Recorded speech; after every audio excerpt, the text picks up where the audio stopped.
I am happy to be back here, and thanks for all the love and support that you wanted this webinar to be telecast again. A lot of people did miss it, and I'm happy to present the same thing again. But because I'm presenting it again, I'm adding a few more things and making it a little longer today. So thank you very much, and let's start discussing about how to implement REBT and CBT in children and adolescents, specifically REBT, right? Before I go ahead, I need to tell you that I am a father of two children. One is 10 years old and another one is a teenager. It's a 14-year-old boy. So besides being a psychologist, I'm also a father of two children. And therefore, before I was a father, I had six theories of bringing up children. And now I have six children and none of the theories work. This is what somebody said. But I think, no, that's not true. I have two children and almost all the theories work. Why is adolescent care important? It's important because of many reasons. Um, One is adolescents are defined as someone who is between 10 to 19 years of age, as said by World Health Organization. And young people are defined as someone who falls into the category of 15 to 24. Nearly 30% have issues that need urgent intervention. Now, this is the seriousness of the issue. If we look at it, this is the seriousness of issue. And almost half of them need intervention at some point in time. Um, Around half of these children were estimated to have behavioral problems. Now, these are pre-COVID figures. Remember, these are pre-COVID figures. We still don't have the post-COVID figures. They're definitely going to be up, and schools are starting to reopen now. And I think the parents and of course teachers would be reporting us a lot of more behavioral problems than pre-COVID times. There is a high risk of depression, suicide, and anxiety. The onset of depression and anxiety is highest at this age. The number one killer of adolescents is suicide. And there is a high risk of this. There is a high risk of substance use in adolescents. There are many reasons behind that. One being, peer pressure. Their primary influencers are peers. And second, very important reason is their developmental deficits. Because of that, their prefrontal cortex is not properly developed. They do not have inhibitory control as much as we would like them to have, and therefore they engage in high risk behavior. There is because of this, there is also a high risk of injuries, road traffic accidents, self and other harm. This is seen in adolescents a lot. If we talk about children, they're not brought to therapy because they have problems, but because they are problematic. If you see these two sets of children, one on the left, black and white picture, we see that the child appears to be depressed or anxious and it's withdrawn, like it's unlikely to create a tantrum. And the child on the right is probably angry, screaming, creating a tantrum. Who would receive attention first? Someone who is withdrawn, shy, or someone who is yelling and screaming and throwing a tantrum? Of course, the squeaking wheel gets the grease first. And that's why children with externalizing problems receive more attention. Externalizing problems such as ADHD, then anger, procrastination, conduct disorder, and so on. So they receive more attention than internalizing disorders such as depression and anxiety. Why is adolescent care important? Let's get back to this. Is the current status of their mental health affects their academic and professional performance at present and future. So if they have any profession going on, which is unlikely, but their academic performance is certainly affected by their mental health. We also see that their current status impacts their behaviors, having lifelong impact on their health and functioning. Say, for instance, this we can see this adolescent riding a bike. Now, if this rider is a rash driver, then it's likely that they might meet with an accident and have a permanent disability. We can also see that the second adolescent is smoking. Now, these behaviors can have lifelong impact on their health and also functioning. Interpersonal relationships, including sexual behavior, sexually transmitted infections, teenage pregnancy, assertiveness, bullying, all these issues are extremely common in adolescents, and therefore adolescent care is very important. There is one startling figure that suggests that there is an average delay of 7 years by the time a child receives professional intervention. Um, Try to think about your own problems in school or a preschool or school. When you were an adolescent, if you had a psychological problem like depression and anxiety or any other issue, how long did it take for you to reach a therapist? Now, that is a clear indicator that we know we do not receive immediate help, right? But if we fail, say, for instance, if we fail at a test, we get a reprimand very quickly. But intervention, it's extremely delayed. We still do not have a rapid intervention. Now, why do we need to use REBT with children and adolescents? There are top 12 reasons. These are by Anne Vernon, who is the past president of Albert Ellis Institute. She has done immense work with children and adolescents. In fact, her books that I'm going to mention at the end of this presentation are a ready-made source of or a resource for using REBT with children and adolescents in any setting. So top 12 reasons are: one, it is developmentally appropriate. In fact, the REBT techniques can be adapted to the developmental stage of the child or adolescent. It helps deal with what cannot be changed. As we know, problems can fall into three categories: something that can be changed, the problem can be changed; something that can be partially changed; and something that cannot be changed. So you need to learn how to put up with it. This is how REBT would help put up with things that cannot be changed. REBT is very problem oriented. In other words, I would say REBT is very goal oriented. Instead of giving them insight into the problem, like what is causing what, we help them achieve certain goals. And that is why REBT is pretty efficient. We also see that REBT teaches emotional and behavioral self-control.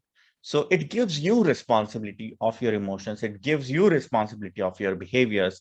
And this is why the changes in children and adolescents are much rapid than other therapies where they do not give emotional self-responsibility. REBT also teaches logical thinking and problem solving. Now, why is this important? Is because at a specific developmental stage, children and adolescents do not have a very well-developed logical thinking. And REBT helps you specifically think in a logical way. Now, this counters that developmental deficit. And as you know, children are growing, they do not necessarily have problem-solving skills. REBT techniques teach them problem-solving skills, which is a skill deficit, and that can be filled with REBT. It is briefer, more active directive, so it's also cost efficient. If you look at interventions in schools or interventions with children and adolescents, they could be very expensive. And if some therapy goes on for years and years, and it may really be very expensive for the parents, and they may not want to engage in the therapy for a long time.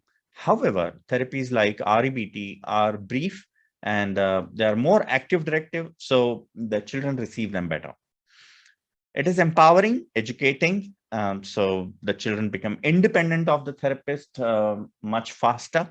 It's psychoeducational, so children are ready to learn at this stage, and it's adaptable to different ages, different IQs, cultures, and settings. That reminds me of yesterday's question that we're going to come to a little later, that it can be adapted to all IQs, all cultures, and different settings. So the basic concepts of REBT, if they are clear to you as a therapist, then you'll be able to adapt it to any setting. For instance, I grew up in a rural environment and I had to counsel patients, and I knew that they wouldn't understand very westernized concepts. And this is a misconception that REBT is westernized and it cannot be adapted to the Indian culture or the Eastern culture. So I started telling them stories, the children stories, different stories or anecdotes and I started giving them analogies. And now I use hundreds of different analogies in my therapy sessions with children and adolescents, and they quickly get it. So I do not think that the REBT itself has a problem, but the way you implement can be adapted to the specific culture. So, use it if you are very clear with your concepts of REBT, you can adapt it to any culture. Even if tomorrow people from Mars come, and if we study them a little bit and what are their irrational beliefs, I'm sure that REBT can be adapted to Martians. Top 12 reasons to use REBT, again, helps you get better and feel better. See, feeling better is usually achieved by venting out your feelings or talking to someone, receiving reassurance, or probably avoiding something. This is feeling better. Or if you eat something or if you exercise, then you feel better. However, getting better involves reacting more adaptively next time the same adversity happens. REBT helps you do both, which is not only just feel better, but also get better so that your responses are more and more rational and adaptive later on. It can be used in school settings readily, and schools are a very good medium where you can implement REBT effectively. Now let's look at what is the difference. What are the different scopes of, or what is the scope of application of REBT? First is addressing emotional problems, and second is addressing behavioral problems. Third is addressing academic problems. Fourth, developmental problems. Children have developmental deficits, and REBT helps you address them. And disorders like clinical disorders such as depression, anxiety, and ADHD. We can help children and adolescents who have disorders. So we see a whole range of problems that children can be helped with. I think one more application is prevention, prevention of such problems in future. This is a photograph of our emotional education training program in schools in Nagpur, India. So we have applied the emotional education training program in schools for the last 8 years now. It can be applied to schools for preventing these problems. It can be used in different settings like individual counseling, one-to-one counseling. It can also be used to address parents. REBT can be used to address parents, address school authorities. I think addressing school authorities is very important because they are stressed. They need to have some rules set for all the teachers and the children that will help REBT to be applied more effectively. And of course, teachers training. Now, teachers training is also important because teachers themselves become stressed. They do not know how to discipline children. They do not know how to win cooperation from children. And they may not necessarily have an insight into why children are behaving in a specific way. So teaching the concepts of emotional regulation themselves to teachers helps. We also have something called as a teachable moment that can be taught to teachers. For instance, if a child bullies another child, and the best way, what the teachers usually is to give them a consequence. The teachers would probably give the children a consequence of their actions. However, this is a teachable moment. A teachable moment is any adversity where you can teach an REBT concept. So why does this happen is if we understand that children may not have empathy towards another person, the children may not have consequential thinking, the children may have impulsivity. So such concepts can be taught when there is an adversity. I'll narrate an incident about a teachable moment with my son. I was driving and my son was next to me. And there was this song that played on radio, and it had the words about liquor. So we call it daru in Hindi, and that had the words, and they were inappropriate to be heard by an adolescent, in my opinion, at that point in time. So I had this natural urge to quickly change the radio channel.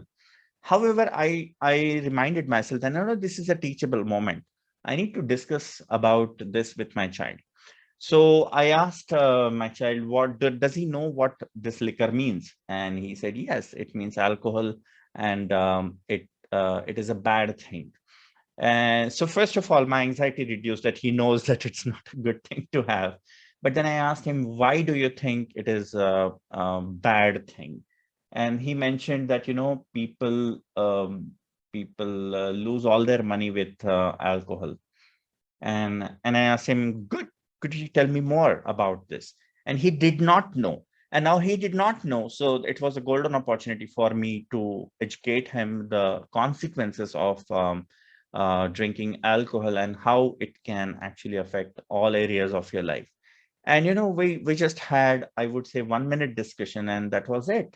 And I'm gonna probably remember. He's probably going to remember that every time he listens to the song, he's going to get a reminder of what we discussed instead of getting motivated to try alcohol. So there are many teachable moments that we miss with our children. Let's say we are watching something on TV, somebody hits another person, we see some kind of, psychological upset in the actors. So all these are teachable moments. You need to take them immediately up. Therapeutic relationships. I'm giving you some guidelines about how to establish therapeutic relationship with this population. Learn about the child's and adolescent's interests, what the child is good at. Now, they may want to tell their stories that I won this medal at the badminton competition, and this is the shield I won, and so on. So listen to their stories in a non-judgmental way. So do not say things like good boy, good girl, and bad girl, because these are judgmental statements. And instead, well done, or you could do better. These are the few statements that you could be using. Show genuine interest in their stories, because if you're not genuine, they're most likely going to understand that you're not really interested, but you're just showing interest. Normalize and instill hope. One of the things that I frequently do is get testimonials from this population about what is their age, what is their grade in the school, and what kind of emotional problems they were struggling with. So when children wait in the waiting room, they read these testimonials and they understand that this is a common problem. I'm not the only one who is suffering through this. Because specifically with internalizing problems, children may not have shared this issue with other people. So normalizing is extremely important. Instilling hope is important, that you will be able to deal with the adversities better. You will be able to learn the skills better. And if you instill hope specifically in the first session, you're more likely to get compliance in the following sessions. Be very honest about what you know about the issue. Why is it important is because of two reasons. Number one, the moment you open a statement with, I know that you have been brought here because you were caught stealing or shoplifting. And I also know that your father has grounded you for 8 days, right? All right. And so what would you like to work on? And your response is pretty neutral, non-judgmental about the issue. First of all, this gives a very good, it lays a foundation to a very good therapeutic relationship between you and the client. Number two, if you fake it, that you don't know about the issue, and the child finds out that you already knew about the issue, so it breaks the trust. So it's important that you need to be very honest about what you know about the issue. And clearly, this lays the therapeutic relationship stronger. And there are a few attitudes I would like to encourage in therapists who deal with children and adolescents is explain the limits of confidentiality. For instance, whatever we are going to discuss will be strictly confidential, except under the circumstances of, you having a high risk of harming yourself or another person. Now, this is important because the child needs to know that most of the things would be kept confidential. However, you may alert the parents in case of high risk. Be human.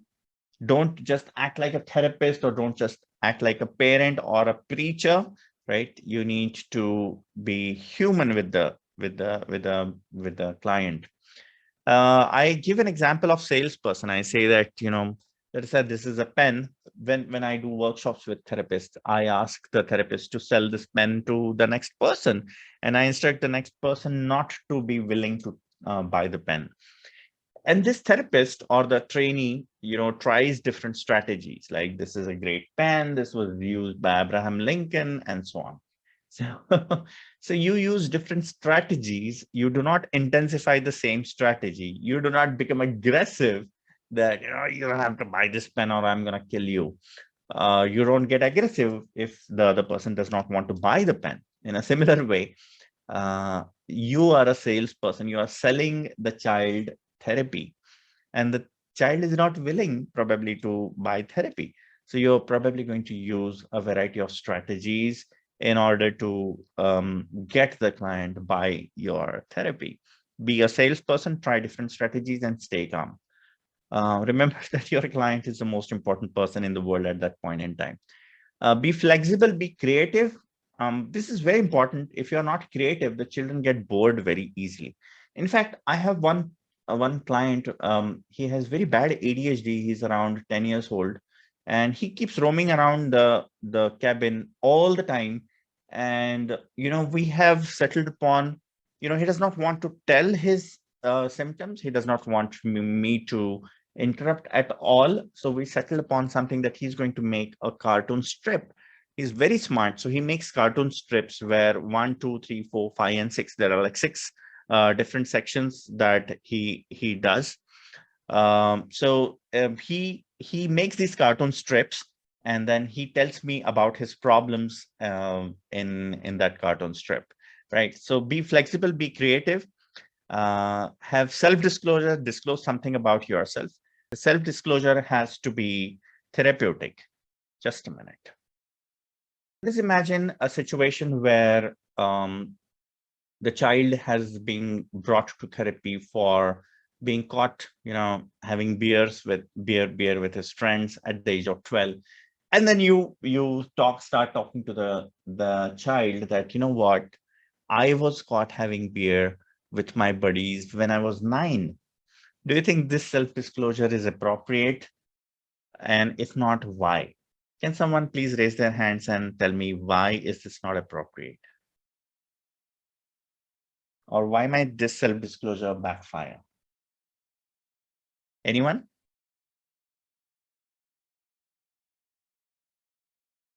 Can you guys hear me?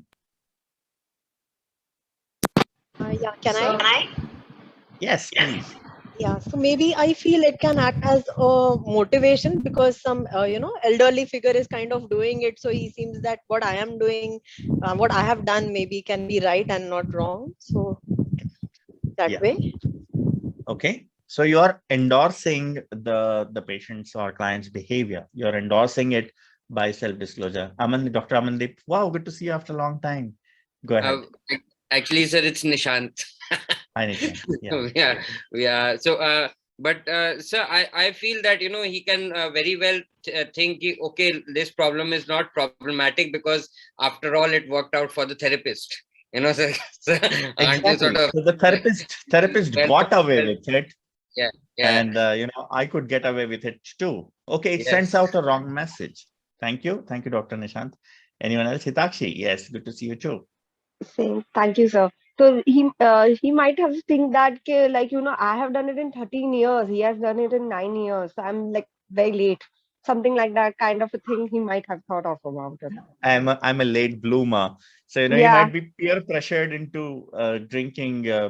He might simply ask me, so you had beer at 9, and what age did you try whiskey? So I'm going to try before you. All right. Okay. So thank you. The gist is, a self-disclosure is not helpful in that situation. Remember, self-disclosure has to be done with only one intent, not to kind of boast about yourself, or not to only endorse what the client is saying. Validation and endorsement are two different things. I wish this was a basic REBT workshop. We could have taught about validation and endorsement.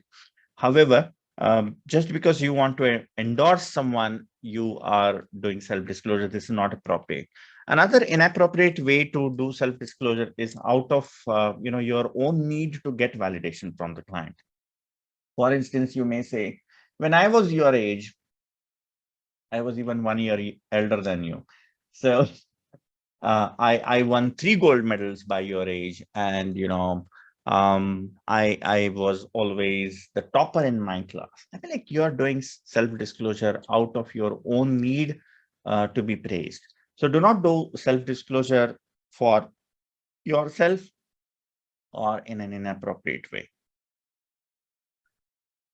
Be very patient. Sometimes, I have to wait for 25 minutes till the client starts getting engaged in therapy. And this happens with children with very short attention span. Sometimes I spend 3 sessions in only establishing a goal orientation in the client. So I may establish a rapport, I may establish therapeutic alliance, but to have an agreement on the goal, it may take multiple sessions. So be very patient. Do not speed up do not try to speed up the progress of the client by, just rushing through. This is important because we are aiming at reducing symptoms and not eliminating the problem. So you're not aiming at curing the patient. You're not aiming to cure the disorder as well. However, it is important to be patient because everyone else probably has been very impatient with them, and there has to be someone who would be patient. Let's talk a few things about therapeutic relationship more. I'm going to be a little more specific now with smaller, younger children. Play games like "Who are you?" For instance, I play a game of "Hey, I am a Shishir. My name is Shishir, and I'm a coach. I teach people how to manage their feelings and actions. Who are you?" So the child answers like his name is whatever, and then he's studying in ninth grade, and then I say, I have a cat and I love cats because they do not care too much about other people's opinions. And then he says, I love dogs because they are very loving and caring. And then tell something about myself again. I love to do photography, and I get very annoyed when people litter on the streets. Now here I've started assessment already. The client responds that I get annoyed when people are unfair to me. So I know already, and then I quickly move on to the next trigger, or probably an emotion or one kind of behavior that I love to do and I hate to do. So you may also mention your behaviors. For instance, on Sundays, I usually don't like to study and I sleep till late on Sundays. And then probably knows that you're pressing on the wrong nerve, but they say that, this is something that I avoid to do. So you're already assessing their behaviors, their thought patterns, what are their triggers by playing this game. Flip the coin. Another way to do the same thing is whoever, whose turn comes, they would tell something about themselves or a specific topic, like I get angry when. Very younger children, you can play with a toy. You can devise a game. A simple board game can be designed that looks like the track of F1 racing, say, for instance, and that has multiple digits on it. And each digit has one instruction. For instance, my favorite memory of childhood. And then another one would be, I get hurt when. Or another would be probably, I do not tolerate this. So with REBT concepts, with specific emotions or behaviors or thought patterns or inferences, you could write on these. And then whenever your turn comes on that specific number, either you speak about it or the child speaks about it. So you can go for 2 to 3 rounds, and then you know that you already have a lot of information to work. But in the meantime, you just not ask them simple questions. You have established a fun way to work in therapy. Older children, you may want to ask what you don't like about the school, what are their hobbies, memories, something you do well, feel sad about. Now, these things, when the adolescents tell you, these can be included in their homeworks. For instance, one of my patients loved to watch Doraemon, and I knew that he mentioned Doraemon 2-3 times. Not that children mention it now, but that time he did. So when he went out, we had already devised a coping statement for him. And when he went out of the cabin, he received a poster that had Doraemon on it. And then there was the coping statement printed just under the figure of Doraemon. Now, it appeared like Doraemon was telling him to think about this or think like this. Now, that became a very effective statement for him. And you know what? He didn't throw it away. He pasted the poster in his room. And that is how he kept reminding himself of the same coping statement every time. So therefore, knowing about their hobbies is a very good way to, to get it into the homework. With adolescents, slightly spend a little more time being empathic. You need to tell them that you understand their problem. Validation is extremely important, that your feelings of anger, feelings of frustration, hurt are very understandable. Normalize them, that many children and adolescents go through these feelings at this age. How he feels about therapy, again, testimonials. So you can display testimonials in your office. You give them an example of a coach. Say, for instance, if they don't want to be in therapy specifically, I use the example of coach. If you're poor at math or geography, or if you wanted to learn guitar, what would you do? You would simply join a coach. You tell them that you are a life coach, you are an emotion coach, you are an action coach, whatever. But you are going to train them with specific skills, and they will have to practice. The more they practice, the better they will get. If they're unwilling for therapy, then have a 3-session contract with them. Tell them that let us try this for 3 sessions, and if this doesn't work for you well, then you may drop out. I have seen, and it's also written in the books, that if you give them a choice not to come back, they come back. And this is my personal experience. If you tell them to come back now, you have to come back next week, promise me that you're going to come back, they're naturally going to resist you. But however, if you say that, you have a choice not to come back. However, if you come back, you can learn more and more things. Have a 3-session contract, it most likely works, and they comply for longer. Stay calm, patient when they do not make progress. Accept them unconditionally when they do not make progress, so that you model what is unconditional acceptance for self and others. Use humor carefully. At the same time, do not mock at them. However, you may use humor on yourself or probably a specific thought pattern or a habit.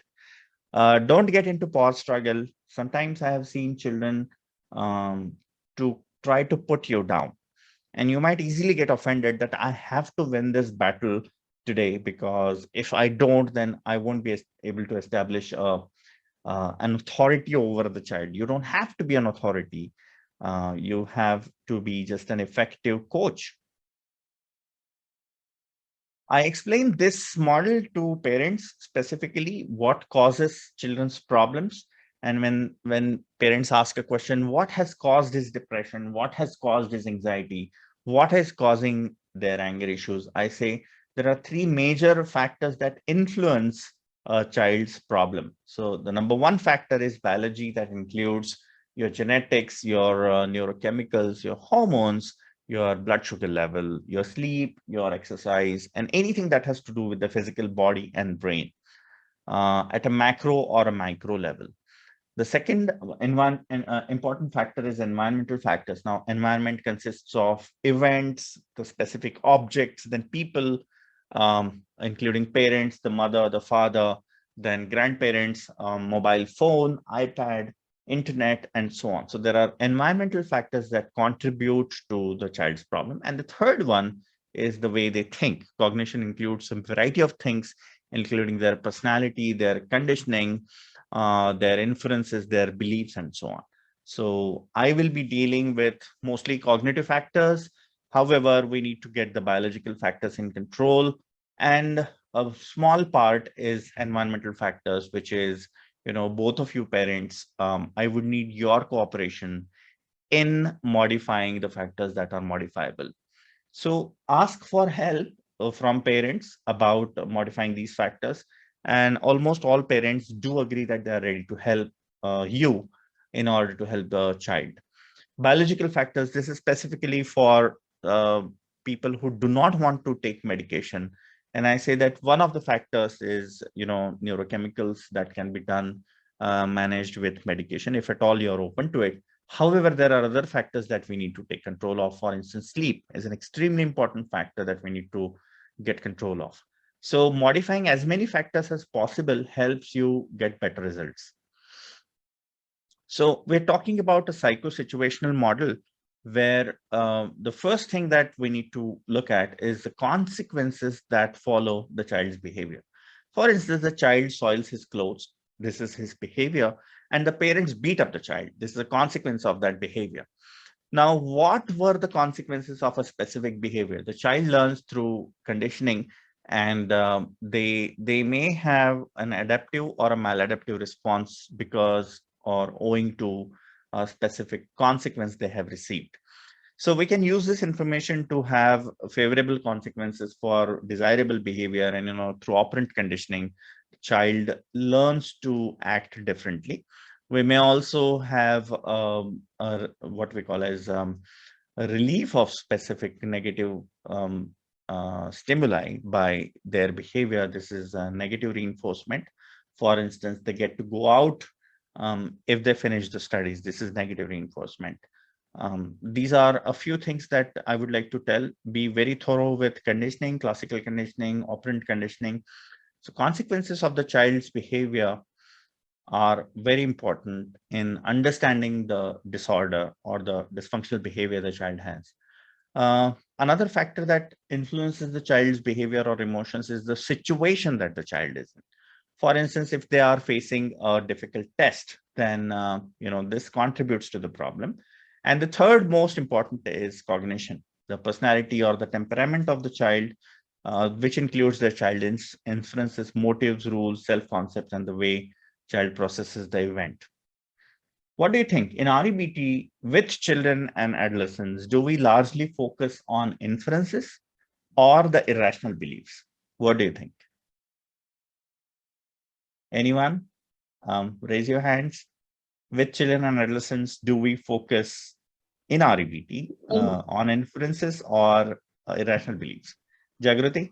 Inferences. Inferences, that's a correct answer. Specifically with children and adolescents. However, with adult population, we focus largely on irrational beliefs and not the inferences. However, the basic concepts remain the same. We also do work on the irrational beliefs. Excellent. So, and Jagruti has been one of the candidates of our intensive training. Good Jagruti, very good learning. How many of you think, by show of hands, when a child is brought to therapy, it's actually the parents that need therapy and they have the problem and not the child? How many of you think so? We have a lot of show of hands. I would say both. Okay. All right. Okay. Quite a few people say that it's actually the parents who have the problem. Thank you. Now, there is a warning here. See, we're engaging in black and white thinking when we say that it's actually the parents that have a problem and not the child. And therefore, it is important to sort out the problem ownership, which means that to what extent is the problem the child's problem, and to what extent it is the parent's problem. It is very easy to take sides when someone is narrating a problem. So although we would not say that parents are not at fault, however, not every time the entire problem is parents, and not every time the entire problem is the child's problem. So it differs from case to case, from time to time, from issue to issue, different issues. If you assign adequate or proper responsibility of the problem, I'm sure that you will have better results with this. So, of course, we do work on the contribution of behaviors, feelings, and perceptions of the child. However, the parents also need to be involved in therapy. And one of the best ways to involve them in therapy is assessing the problem ownership accurately and not blaming them, however, seeking help from them to help the client, help the child. So how do we do, what kind of interventions we do in REBT with children and adolescents? I would say that before you get into children and adolescents therapy with REBT, you need to be very thorough with using CBT and REBT with adults. and then adapt it to children and adolescents, because the basic concepts of REBT may look very easy to understand. However, they may not be very easy to implement in therapy. So they look very easy. However, they may be slightly difficult to implement. Once you are very good with adults, start learning how to apply it to children and adolescents. Now, what we do is, modify the same interventions that suit children and adolescents. So I might use a story. Say, for instance, I'm going to ask you at the end of this story, which IB, irrational belief, did this address. So there was this frog and her three beautiful children playing in a pond. And once upon a time, there comes a huge animal that's grazing next to the pond. And these small little babies, they start looking at the animal in a very with awe, and they say, "Mom, look at that! That's such a big animal. It's a white big animal. What is it?" The mom says, "That's a bull, my son." And it's like, "Wow, that's big bull. Can you be big like the bull?" Mom says, "Yes, of course I can." And then the other child says, "Yes, we have seen you yelling at daddy and your throat swells up. So why don't you do it now?" And the mom says, "Of course I can do it now." And the mom breathes in air, and then, her throat swells. And then the children start clapping. Yay, mama has grown big. And then the one of the notorious naughty child says, like, "Mom, you're still not as big as the bull. Can you breathe in more air and then, be bigger than him?" And the mom says, "Yes, of course I can." And she breathes in more, and pop, she goes. The throat bursts and she dies there. Okay, let's rewind the tape. Go back to the moment where, "Mom, what is this big animal?" It's like, mom says, "That's a big bull, my son. Can you be as big as the bull?" Mom says, "No, I can't be. It's a bull and I'm a frog. I'm a frogess, whatever you can call it. So I can't be as big." It's like, "No, no, no, mom, we have seen you. Your throat can swell and you can be as big."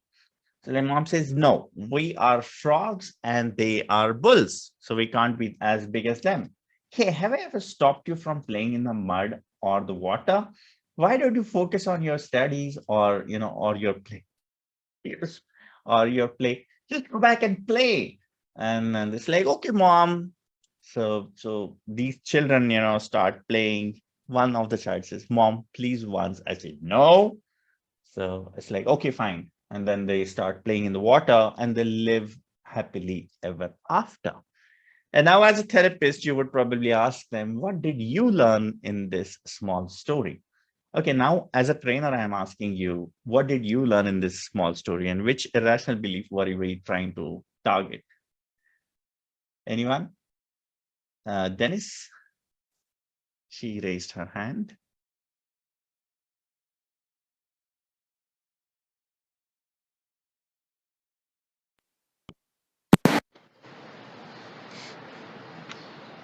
Yes, Kunali. So it was, I think in the first story, she did not meet the reality. She needed to talk more about what's real. In Mhm. second story, she did say the reality, that she did show that no, it's not possible, but she did not explain it rationally why it's not possible. Mhm. Okay, that's a good answer. Anyone can tell me which irrational belief of the four I was trying to target? Thank you, Kunali.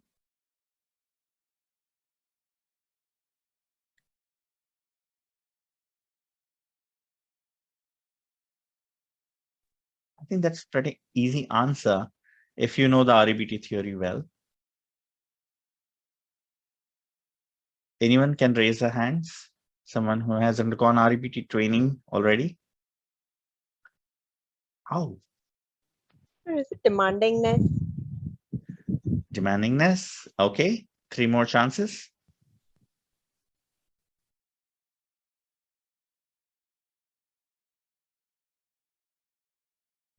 All right, so I'll give you the answer. It's depreciation belief. And the aim of the story was to induce unconditional self-acceptance. Okay, people have written in the chat box assertiveness goal. All right. Okay, the answer is, the rational belief was unconditional self-acceptance, and the irrational belief that I targeted was depreciation, self-depreciation. So when we compare ourselves with others and put ourselves down, it's important that we accept ourselves the way we are. So you could tell many stories. You could use different props. Now, I use this prop pretty often. Now, this is to help children learn a specific skill. Say, for instance, this is a sponge, and I ask one volunteer from the children, and then, I ask them to dip this sponge into water and then see what happens. The sponge absorbs all the water and then it becomes heavy. And I ask the child to squeeze this sponge once again, and then all the water comes out of the sponge. Now, I teach this for a variety of things. I could use this to teach them how to receive criticism, or when someone gives you negative criticism, or someone abuses you, someone uses harsh words on you, you might absorb everything like a sponge and without filtering it. So you may absorb everything and then your heart will become heavy. And you have a choice to squeeze out all that is not helpful. For instance, someone gives you constructive criticism, just let it be absorbed. Someone gives you destructive criticism, you may always let go of it by squeezing it out. So after squeezing, the sponge still remains a little moist. That suggests that the constructive criticism can be still held on to. However, you can squeeze out the destructive criticism. This way, you can use the sponge example. Children are visual learners, and they are experiential learners as well. So if you make everyone do this thing, they are most likely to learn the concept well and remember the concept for a longer time. I also use another example of bubble wrap to teach them a concept of urge and impulsivity. So if every one of you had this bubble wrap with you, you will probably have the urge to pop it, right? Right. But if I say don't pop, you will not pop it, but you will have the urge to pop it still, correct? Now, give this bubble wrap, small pieces of bubble wrap to children and ask them to pop them first and then stop. And this introduces them to the concept of urge, that there is an intense desire to do something. The desire cannot be stopped, but the behavior can be stopped. Now, once you differentiate the urge from the behavior, you say that behavior can be stopped, behavior is fully under control, but the urge is not, urge cannot be controlled. They understand that there is a decision between the urge and the behavior. So they decide to act on the urge, they can decide not to act on the urge. This is specifically for impulsivity. When someone has an urge and they do something, tell them that there is a small, very, very small gap between the urge and the action. And at that point, you can change your decision to act in a specific way. So this can be used for multiple things. You can use this for impulsive behavior, like risk-taking behavior. You can use this for addictions, like, they are repetitively checking their mobile phone or binge watching Netflix. You could use this for addictive behaviors such as, eating, emotional eating.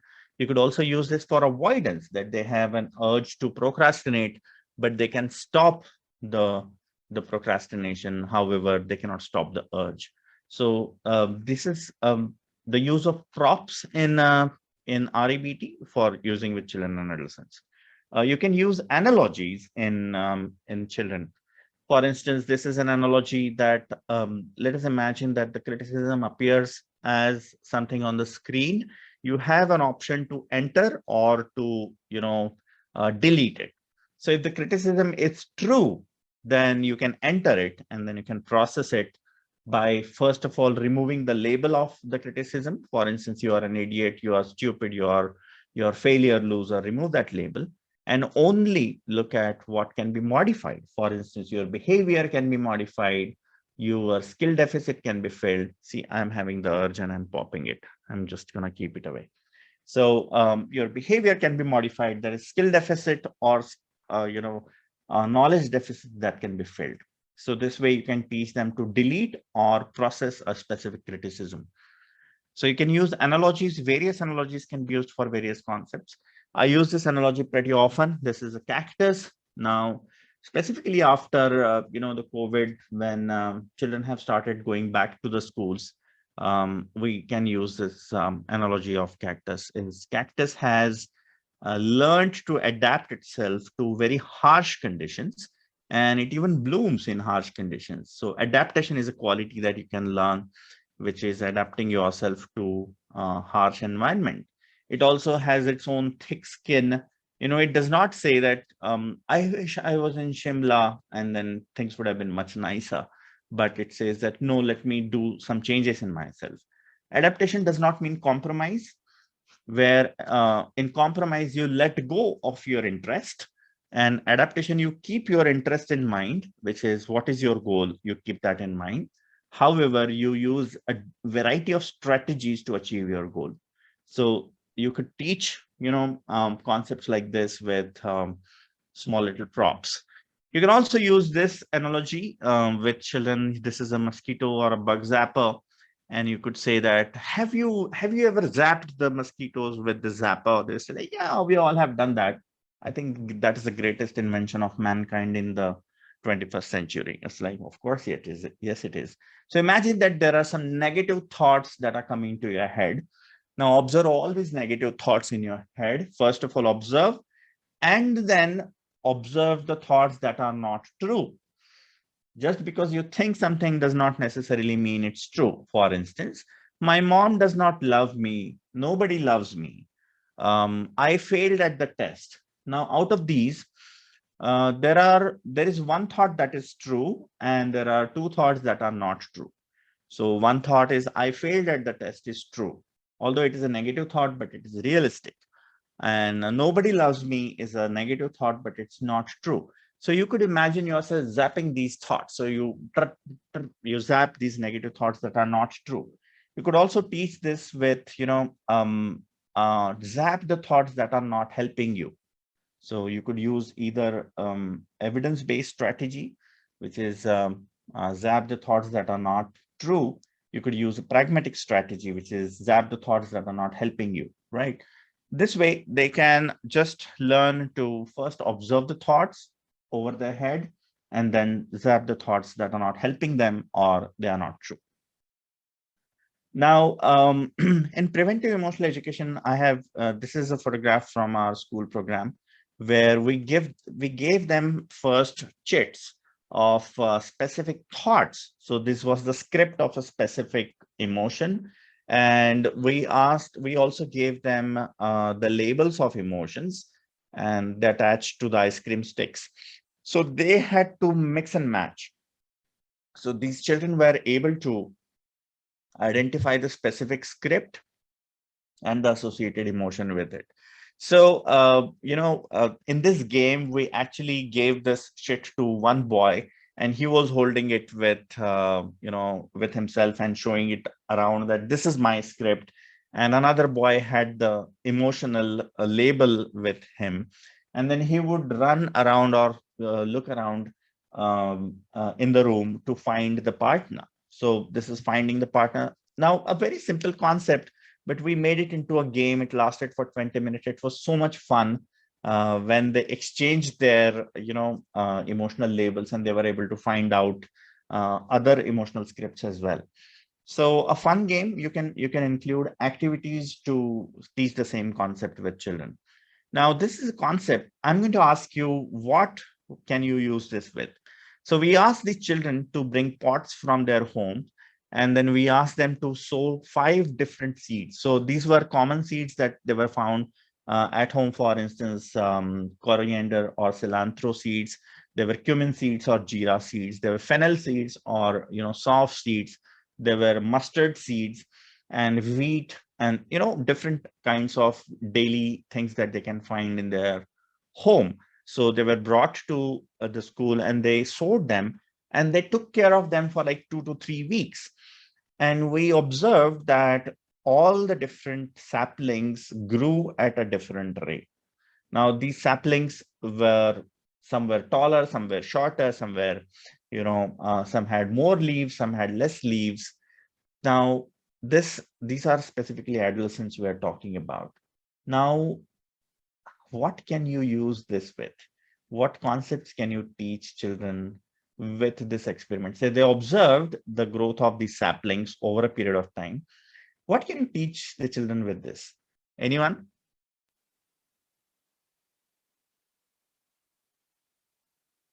Yes, Ishita, go ahead. The individual differences. Yes, individual differences. That's a good thing. Anyone else? Could we teach something else? Jagruti, you raised your hand. So I think self-acceptance, where we Self-acceptance. Yes, Rochelle? help them to each child grows at their own pace. Have own time Child grown zones. as their own time Have own- zones, correct. Absolutely, absolutely right. Okay, so we teach them that each seed has a different genetic material, and therefore their growth rate is different. In a similar way, you adolescents will grow at a different rate. Someone would be taller, someone would be shorter, someone would be thinner, someone would be larger, and someone would develop the secondary sexual characteristics faster before than you, and someone will develop later. That does not mean that someone is better or worse than another person. Just like these saplings, they all have different genetic material. We cannot say that one sapling is better than another. They all have their own timeline. They grow at a different rate. So will you, right? Okay, so we taught this and they were shocked to know that we didn't tell them what we're going to teach you after 3 weeks. And they enjoyed the whole process of growing these vegetables. They just didn't know what we were teaching them, but it was so much fun. They stopped comparing themselves with other people. I mean, like, at least for the time being, this needs a lot of repetition, of course. So this is what they learned. There are a variety of techniques that we could use with children and adolescents. I'm going to highlight a few. Pleasure prediction. This is for depression, where the children do not feel like doing something. Ask them, hey, let's do an experiment. When you don't feel like doing something, you could write down on the paper, how much fun would it be if I try this out for 5 minutes? And they might write down 2. And then say, for instance, going and talking to grandma for like 10 minutes, how much fun it would be. And the child says it would be 2 or 3. And then force yourself to do it and find out after actually talking to grandma for 10 minutes. And the child comes back and writes it down. So you might do 10 such experiments and learn from the experiments. What did you learn? The child will probably say that I have been under predicting the pleasure I'll get from activities. And then they might start doing these activities more. Contingency management needs to be incorporated with parents. So no punishments, either rewards or withholding the rewards or negative reinforcement. This is what we encourage parents to do. We could do a simple cost benefit analysis of specific behaviors that the child does, which is on 2 sides. Write down the costs and benefits of doing this. Consequential thinking is a very interesting concept that I teach children. Here we make the children write down, make some strips like this. The first strip, let's say it has something written on it that I play first and study later. So this is what is written on the chit, and the child makes it into a loop, staples it here. So this becomes a small loop. And then the child writes the immediate consequence of this action, which is if delaying studying would lead to, I will be tired and will be left with no time to study. So make this a loop and staple it again. So this becomes a chain. And now write down the consequence of that, so that you add on a third loop to it. So you can make a long chain. The child keeps writing consequences of specific behaviors. And then you make a different chain with the initial beginning is different. For instance, I play later and study first. So the consequences would be different. All the chain would be different. So this way, you teach the child to compare 2 chains. One is shorter and has a better outcome, and the other one is longer and has many different unfavorable outcomes. This is specifically because children do not have a well-developed consequential thinking. You can teach them that there would be consequences of action, there would be consequences of inaction. Say, for instance, I showed them a small potted plant, and I tell them that if you did not water the plant, what will happen? They will say that the plant will die. Now, this is a irreversible consequence. So relaxation training is something that we can use with anxiety disorders. Pleasure prediction is very similar to, okay, I've already discussed. There is anxiety prediction, just like pleasure prediction, where the child predicts that they would have more anxiety than they actually have it. So we can encourage them to test this hypothesis. Do you use systematic desensitization now? What's your stand on systematic desensitization for anxiety? Anyone? Do we use this anymore or no? We don't use this because this has been found to be ineffective. However, we use exposure-based interventions. Social skills training is a big part of training children and adolescents with REBT.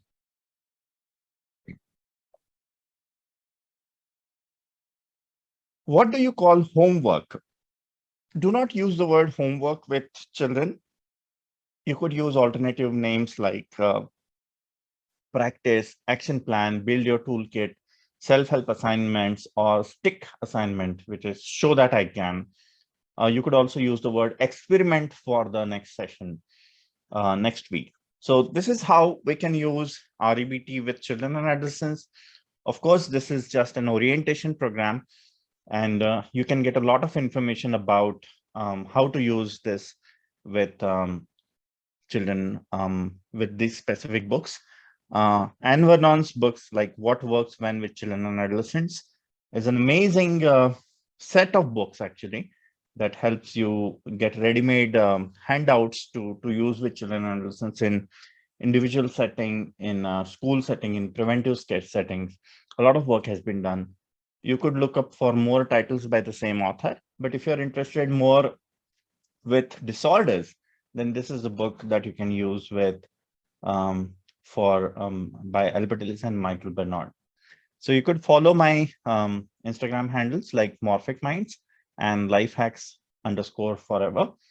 I'll be happy to answer your questions even after the session is over. So this is all, folks. I would like to have questions now.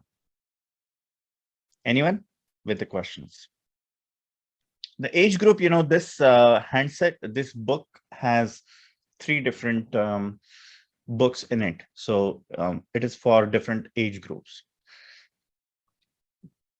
Feel free to ask questions. You may unmute your mic and ask, or you may want to type in the chat, whichever one pleases you. How to deal with an introvert child? So when the child is introvert, you know, they don't want to talk much, right? However, you can devise a technique where they can express their feelings. So one of the techniques I use is the thought bubble technique. In the thought bubble technique, you could draw 2 cartoons, one with a happy face, another with a sad face, because you already have assessed something about their emotions, and ask them to write or fill in the thought bubble. That's a blank bubble that you have put on their heads. So you could also ask what they feel about therapy, and encourage them to draw things or write things, or, you know, simply identify things. You could use hand puppets. Hand puppets is amazing. Use of hand puppets, they find it very amusing. Even an introvert child would start opening up if you use like, hey, I'm feeling like a failure. And, oh, you failed at the test. I know how you must be feeling. And then start the another puppet. Yeah, I always fail. Nobody loves me. And then this rational puppet says something else. So use hand puppets, get them engaged in the whole process, but be very clear, what are you doing? Are you assessing? Are you establishing rapport? Are you establishing a therapeutic alliance? Are you establishing a goal orientation? Are you assessing emotions? Or are you doing an intervention? So be very clear with what you're doing, and then I think things should be easy. Just engage them in whatever activities. Yes. I think Shivani has a question. Shivani has got Sure, answer. Shivani, go ahead. Yes. So thank you for an insightful session. So my question was that what can be done for a child, like specifically like ADHD or autism, if they have difficulty with, as a therapist, you have difficulty with building that eye contact because they're not very much, they'll try to, avoid that eye contact. So in this approach, REBT approach, is there something that can be done about that? Yeah, so now there are two different questions, one with ADHD and another with autism. With autism spectrum disorders, it all would be individualized again, that every child may have different IQ, they may have a different set of emotions. First of all, you need to understand what are we working at, right? And then, they may also have problems with establishing a relationship with you, right? So you may want to spend a lot more time in establishing a warm relationship with this client. However, with ADHD, you accept them unconditionally first, that for their behavior, which could be either hyperactive or their inattention, you accept them the way they are. I myself have very bad ADHD, so I can relate to ADHD patients very easily. I think modeling is one of the best things you could do, that you want the children to behave the way you also show the same behavior. To be specific, I would say all children would need an individualized approach regardless of their diagnosis. So have very clear understanding of what emotions are they facing. Are the primary problems of ADHD? Are there secondary problems of ADHD? What are you dealing with? So get a thorough evaluation, number one, with every child, regardless of the diagnosis. Have a good cognitive conceptualization of the client, which means that what are their dysfunctional behaviors? What are the thoughts behind these dysfunctional behaviors? And what are the beliefs underlying these dysfunctional behaviors? Then problem ownership. How much is this because of the child's cognition and how much is it external? For instance, the parents' behavior or the situation or the environment. So once you have what we call as cognitive conceptualization chart ready, I think intervention would become easy. I hope that answers your question, Shivani.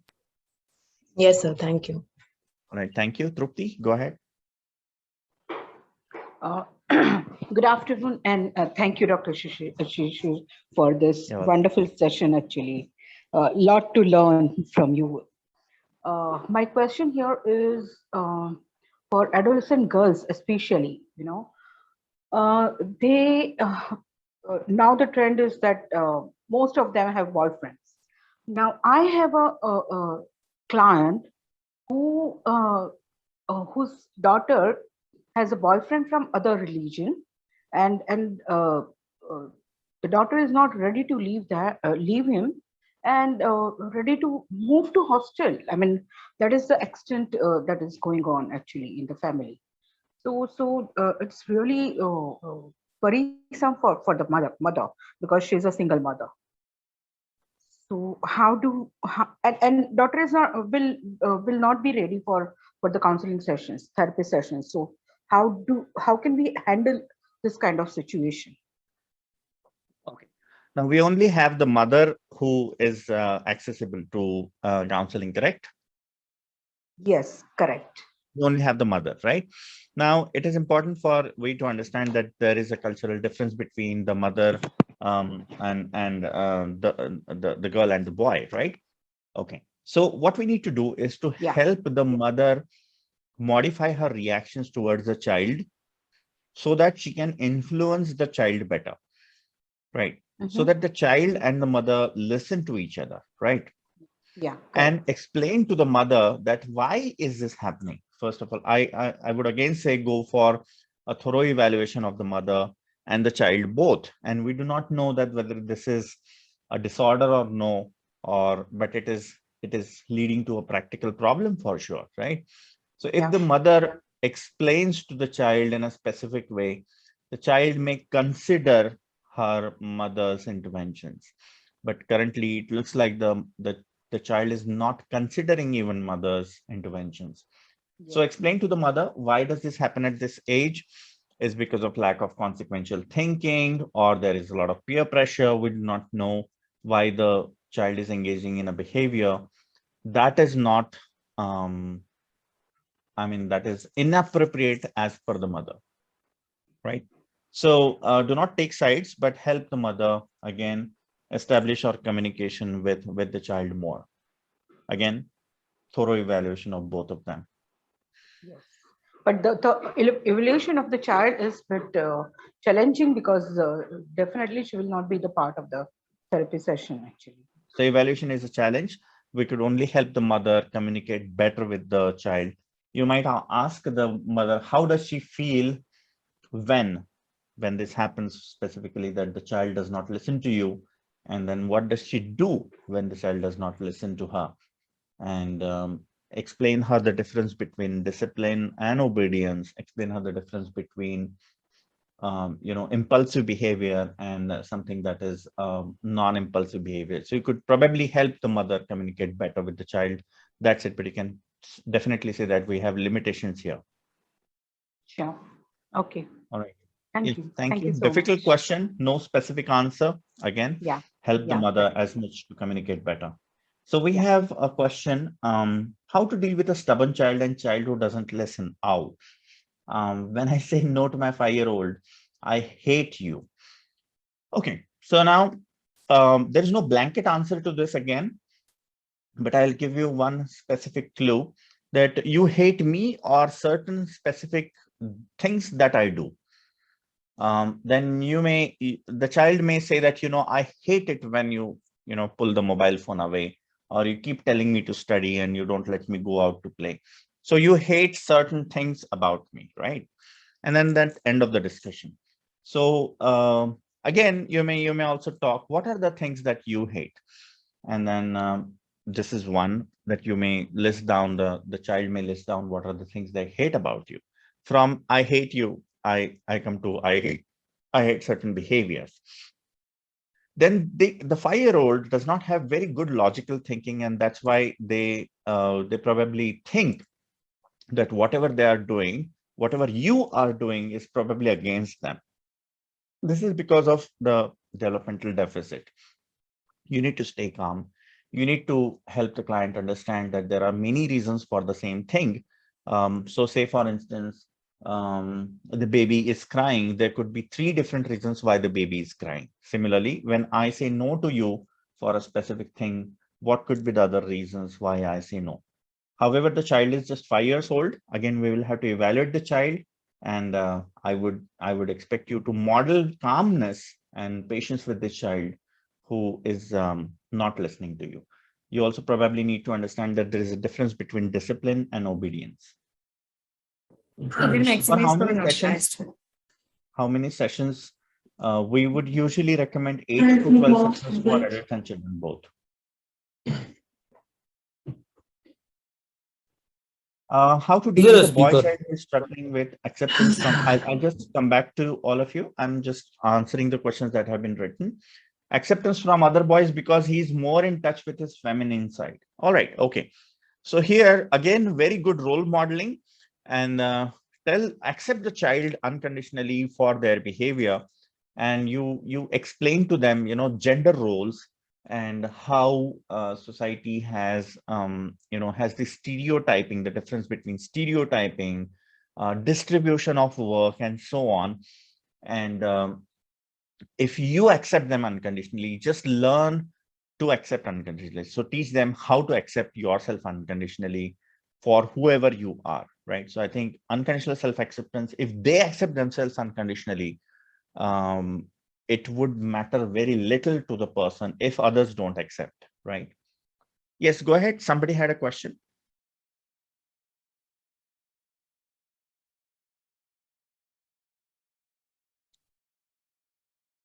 Okay, what do we do when children are totally shut down for a long period of time? The first thing you need to do is to evaluate. How do we help kids who want to play all the time and find study no fun? For half an hour, you could play with them. That's the best thing you can do. And while playing with them, you will understand that, yes, playing is fun, and that's why they are playing.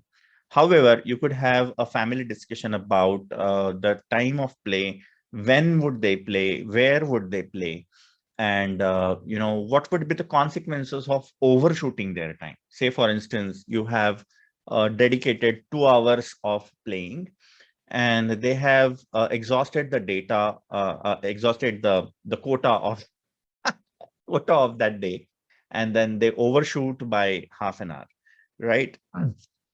Then you may want to deduct this from the next day.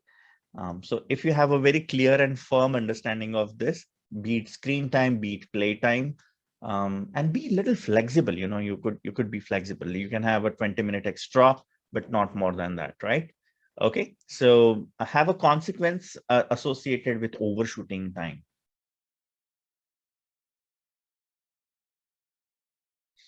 Okay, I think we still have questions. Please ask these questions on my Instagram pages that I have already given. This is I'm going to type the Instagram IDs here. All right. Anyone has verbal questions? There's one written one. How to work with a child who has low frustration tolerance during their school and house obligations. Okay. Now, low frustration tolerance. What do you mean by low frustration tolerance? In other words, how is it expressed? How is it expressed?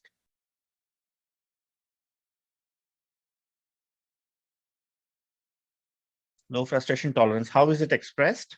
It is expressed in anger, or is it expressed in not doing work, daily chores? First of all, you model high frustration tolerance. Have very clear agreement from the children that what is expected of them. Have a little higher expectations. Having high expectations does not mean that your children won't do it, right? So have very clear expectations, have rewards associated with these behaviors that they do. And if they don't do the behavior, have the consequences associated with it, right? Shishir, I don't know whether you have seen a question from Prishali. How many sessions would therapy go for one child? Around 8 to 12 sessions. All right. Okay, somebody asked me for Twitter ID. It's the same thing, Shishir Palsapure. All right, thank you very much, everyone, for your patient listening, and a repeat telecast of what we I would say, performance of what we did yesterday. It's been great interacting with you. Thank you, Professor Alvin, for always trusting me and giving me this opportunity to interact with people. Okay, bye-bye, and have a wonderful Sunday ahead. Take care.